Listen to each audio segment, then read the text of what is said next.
Iran বড় ধরনের বিপদের মুখে রয়েছে বলে মন্তব্য করেছেন মার্কিন প্রেসিডেন্ট ডোনাল্ড ট্রাম্প। দেশটিতে যে কোনো সময় হামলা চালানোর নির্দেশ দিতে পারেন বলেও সতর্ক করেছেন তিনি। সামাজিক যোগাযোগ মাধ্যমে ইরানের সরকার বিরোধী বিক্ষোভের ভিডিও ছড়িয়ে পড়া, বিক্ষোভকারীদের উপর আগ্রাসন এবং ইন্টারনেট পরিষেবা বন্ধ করে দেয়ায় এমন হুঁশিয়ারি দিলেন ডোনাল্ড ট্রাম্প।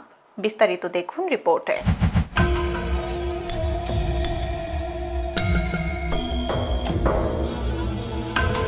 ডলারের বিপরীতে রিয়ালের রেকর্ড পরিমাণ দরপতন, উচ্চ মুদ্রাস্ফীতি এবং জীবনযাত্রার ক্রমবর্ধমান ব্যয়ের প্রতিবাদে গত ২৮ ডিসেম্বর রাস্তায় নামেন তেহরানের ব্যবসায়ীরা।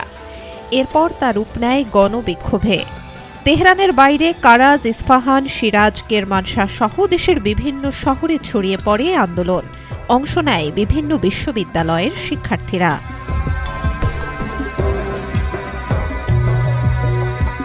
বিক্ষোভ দমাতে আলোচনায় বসার পাশাপাশি সীমিত আকারে সহায়তা দেওয়ার সিদ্ধান্ত নেয় ইরান সরকার।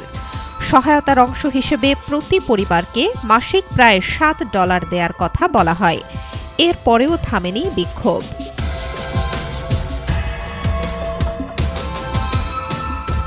গত কয়েকদিনে পুলিশ ও নিরাপত্তা বাহিনীর সঙ্গে বিক্ষোভকারীদের সংঘর্ষে হতাহতের ঘটনা ঘটছে।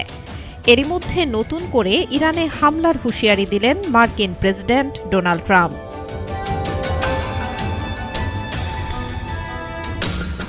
শুক্রবার হোয়াইট হাউসের সাংবাদিকদের ট্রাম্প বলেন, ইরান সরকার মহা বিপদে আছে।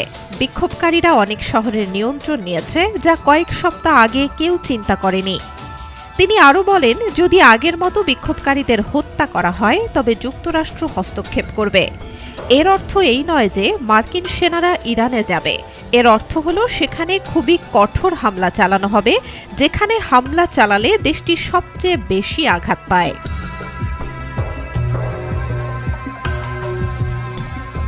গত বছরের জুনে ইসরায়েলের সঙ্গে যোগ দিয়ে ইরানে হামলা চালান ট্রাম্প। ইরানে বিক্ষোভ শুরু হওয়ার পর গত সপ্তাহে তিনি আবারও হামলার হুমকি দেন। বিক্ষোভকারীদের পাশে থাকার প্রতিশ্রুতি দিয়ে তিনি বলেন, বিক্ষোভকারীদের উপর গুলি না চালানোই ভালো, চালালে যুক্তরাষ্ট্র পাল্টা গুলি চালাবে।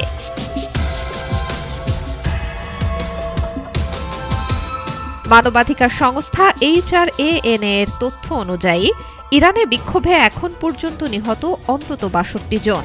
এর মধ্যে 48 জন বিক্ষোভকারী ও 14 জন আইন শৃঙ্খলা রক্ষাকারী বাহিনীর সদস্য। আহত অন্তত 300 পুলিশ ও IRGC সদস্য।